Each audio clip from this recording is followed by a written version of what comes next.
Cette IA me permet d'écrire un article de blog de 5000 mots en seulement 5 minutes. On va voir directement ensemble comment fonctionne cet outil. On se retrouve sur Markcopy, qui est un outil qui va nous permettre de rédiger notamment des posts LinkedIn comme des posts comme des articles de blog, et c'est ce qui va nous intéresser, un article de blog SEO. Donc on clique dessus, et là, avant de faire ça, on va devoir trouver notre sujet pour notre article. On va voir ensemble qu'est-ce qu'un cocon sémantique ou un silo de contenu. Ici, on a une page cible et la page cible, elle va avoir plusieurs titres. Ces titres, on va pas pouvoir voir tout en détail. Par exemple, prenons ma page cible qui est comment créer un site web efficace avec WordPress. Ici, on aura plusieurs titres et ces titres-là, on va pas pouvoir développer vraiment le sujet, c'est-à-dire qu'on aura deux paragraphes pour parler du sous-titre, mais on devra écrire un autre article dessus plus complet. Et c'est ce que nous permet de faire le cocon sémantique. On a notre page cible avec dedans nos titres et notre contenu. Et dedans, on va mettre un lien vers une page intermédiaire qui sera plus détaillée. Et dans cette page intermédiaire, on aura sûrement des choses encore à détailler qu'on va faire dans une autre page intermédiaire vers lequel on en renverra un lien, etc. etc. Et ça nous permet d'écrire des articles de blog de manière totalement illimitée. C'est-à-dire que tout est lié et a un sujet principal, la page cible. Ce qui permet également de partager le jus SEO et de pousser le jus vers la page cible. Donc c'est-à-dire que la page cible, elle va hériter de tous les liens internes et du PageRank des autres pages qui vont pousser cette page cible et qui vont permettre de la pousser dans les premiers résultats. Donc là par exemple, si je prends un article que je n'ai pas encore écrit sur les plugins. Donc par exemple, quels sont les plugins indispensables pour un site WordPress. Si je regarde ici, on va écrire ça et dedans on va mettre un lien, je sais pas, par exemple, on va faire une tournure de phrase qui va nous permettre de mettre un lien interne. Par exemple, les plugins indispensables pour WordPress sont, et on va par exemple mettre sur ça, un lien vers notre nouvel article. Donc ça va être notre sujet qu'on va détailler dans une nouvelle page. Cette nouvelle page, on va copier ça. Maintenant, on doit donner des instructions pour l'IA. Donc moi, je mets pas un nombre. On pourrait mettre un nombre auto, mais j'ai envie que ce soit un article de 5000 mots si je veux, mais on va le laisser en auto. Parce que en fait, ce qu'il va faire, c'est qu'on va lui donner notre intention de recherche, et cette intention de recherche, elle va trouver les autres articles et elle va s'inspirer de leur titre et nous permettre d'écrire un article encore plus optimisé. Donc là, on peut lui donner des instructions particulières. Moi, je vais laisser professionnel pour que ce soit, on va dire, pour tout le monde. Je m'adresse souvent en disant tu dans mes articles. Enfin dans mes pages pardon, alors que là dans mes articles, si on tombe dessus par hasard, je préfère garder un ton professionnel, c'est un choix. Maintenant le terme qu'on va choisir, ça va être l'intention de recherche. Donc sur quoi on veut se placer. Donc moi, on a dit plugin indispensable WordPress, voilà, c'est ça que je veux. On va taper une ville, donc je vais mettre Marseille. Pour qu'il se base sur des articles qui sont autour de ma ville. Je peux laisser France, je vais mettre chercher. Et une fois que j'ai cherché, ça me donne les opportunités ici. C'est un score qui va me permettre de savoir si c'est facile ou pas de me placer sur cette requête. Ici, plugin indispensable WordPress, il n'y a pas beaucoup de concurrence, il y a quand même un volume de recherche satisfaisant, donc c'est plutôt une bonne note. Plugin WordPress indispensable, c'est déjà mieux, donc je vais choisir celui-là. Et là, il va commencer à chercher, il va commencer à chercher tous les autres articles. Ah non, d'abord, il va chercher les mots sémantiques qu'il va intégrer dans l'article. Donc ça veut être des mots qui ont un rapport avec plugin, avec WordPress, bon pas indispensable, mais qui vont permettre de mieux se placer sur les moteurs de recherche. Maintenant qu'il nous a trouvé le champ sémantique à inclure dans l'article, donc ce sera extension WordPress, module WordPress, etc., qui sont des synonymes de plugin en fait.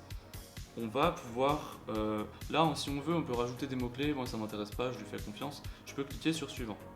En cliquant sur suivant, ce qu'il va faire, il va analyser les meilleurs résultats, donc comme j'ai dit, les meilleurs résultats pour cette intention de recherche, et il va me créer des titres.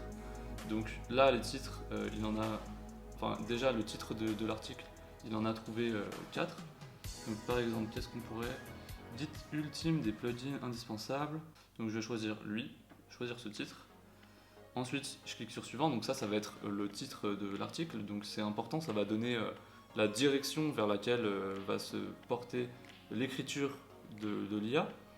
On clique sur suivant, et donc là il va carrément, en fonction du titre qu'on vient de choisir, là il va vraiment analyser les résultats de recherche sur Google, et il va prendre les meilleurs titres, les adapter, les meilleurs titres des articles qui sont déjà bien placés, donc il va les récupérer. Il va évidemment placer le champ sémantique qu'on a ici, et il va le placer dans les titres, dans les sous-titres, comme les titres H2 et H3. Là, il va même créer un plan. Une fois qu'on aura créé ce plan et qu'on sera d'accord, on n'aura plus qu'à cliquer sur suivant, et il va écrire tout l'article qu'on n'aura plus qu'à bien sûr relire, et ensuite à intégrer sur notre site web. Je montrerai comment ça marche. Pour te donner un exemple en attendant que ça charge, ici j'ai déjà fait un deuxième article dans mon cocon sémantique de la page cible vers une page intermédiaire. Donc comment ça se passe? Ici, j'ai cette page cible, et cette page cible, elle pointe aussi vers les thèmes WordPress populaires. Donc ici, si je descends vers les thèmes, choisir et installer un thème, ici je descends, meilleur thème WordPress en 2023. Et ça, c'est un lien interne qui va vers ce nouvel article, et qui va compléter le sujet. Si on revient sur notre outil, là il a estimé 5600 mots, hein, comme je t'ai dit, hein, c'est très rapide. Donc ici on a le H2, introduction au plugin, qu'est-ce qu'un plugin. Ici on peut choisir de supprimer ou pas des titres, des sous-titres. Il a bien fait son travail, donc il en a mis 4 à chaque fois pour que tout soit équilibré. Donc moi je vais laisser comme ça, je lui fais confiance. Je clique sur suivant. Et maintenant il va carrément me générer le contenu, donc tout le contenu textuel, les paragraphes qu'il y aura entre les titres, et il va le générer. Et bien sûr, dedans il va inclure les mots-clés. Et ici il va nous donner l'occurrence, c'est-à-dire le nombre de fois que ça apparaît dans l'article, sachant qu'il y a 5600 mots. Il va pouvoir le placer plusieurs fois. Et cette jauge, il faut faire gaffe à ce que ça ne dépasse pas non plus un nombre, que ce soit pas trop répétitif. Comme tu peux le voir, l'article est enfin généré. On peut soit directement écrire dedans, utiliser l'éditeur, ou alors on copie tout et on va sur WordPress ou alors sur ton outil pour ton blog. Là, on peut voir à droite le score SEO. On peut voir le champ sémantique qui a été bien inclus, donc c'est cool. On a le métatitre et la métadescription, on n'a plus qu'à copier-coller. Si je fais ça, je fais CTRL-A, CTRL-C. Maintenant, je me retrouve sur mon site, donc WordPress. Je vais aller dans le tableau de bord, on va y aller ensemble. Je vais dans articles, tous les articles. J'aurais pu cliquer direct sur ajouter, mais souvent je fais ça parce que des fois je me demande si je vais pas partir en clonant un article existant. Donc je vais faire ça. Donc je le clone. Le clone, je peux le créer grâce à Yoast SEO clone ou un truc dans le genre. Yoast SEO, maintenant je crois qu'il l'intègre directement. C'est un plugin qui permet de gérer son SEO. Donc là, maintenant, je vais retourner ici. Je copie mon métatitre. Le métatitre, on va fermer ça. Je fais mes sites web avec Avada, donc ça c'est l'éditeur, enfin c'est le builder d'Avada. Donc là, après je mettrai ma requête cible. Ici, je vais mettre mon métatitre. Le métatitre, ouais, si je peux le copier comme ça. Le métatitre, non, je vais utiliser plutôt, je vais le laisser comme c'était avant, comme ça, et je vais juste utiliser la métadescription. Là, elle est un peu grande de votre site, voilà, comme ça, ce sera moins grand.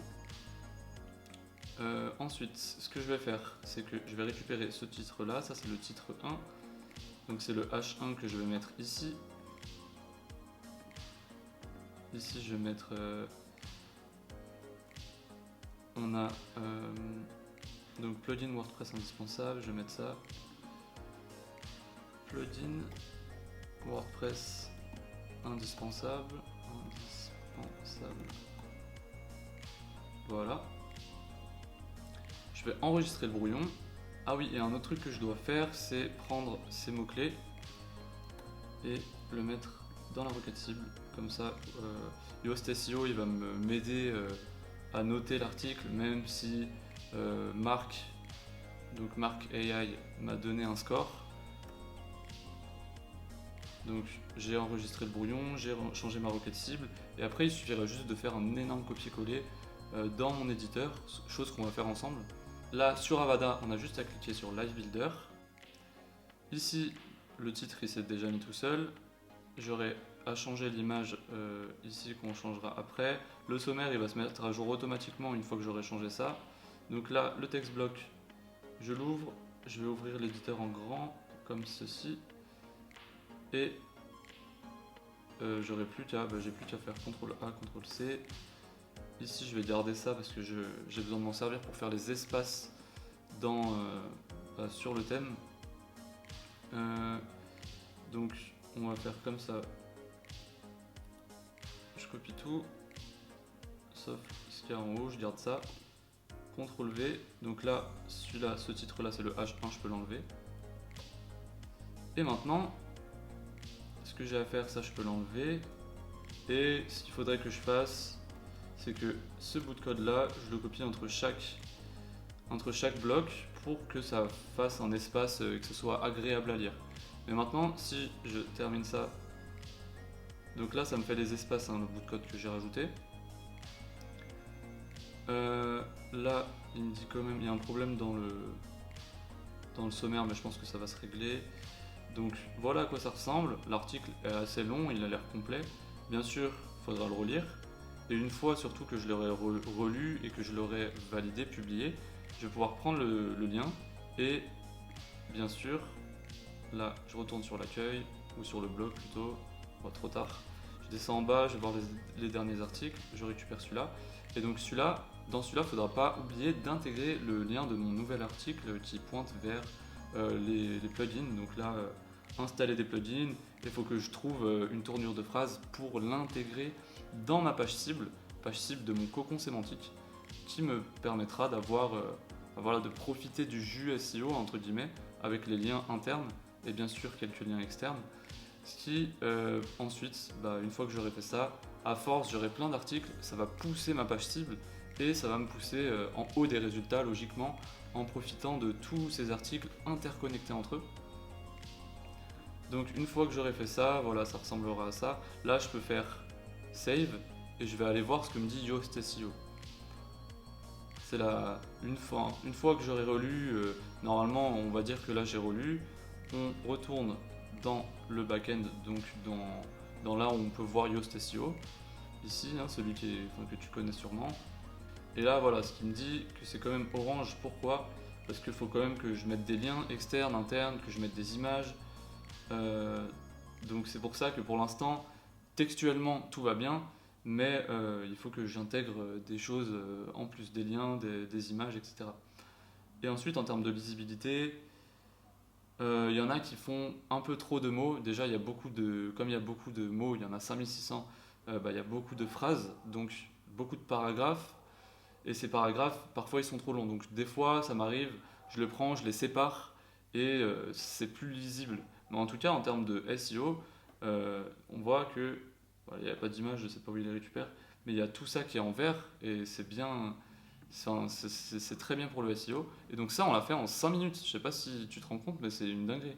Donc ça je peux le faire pour plein d'articles et à la fin avoir un cocon sémantique énorme qui va pousser toutes mes pages vers les résultats en première page.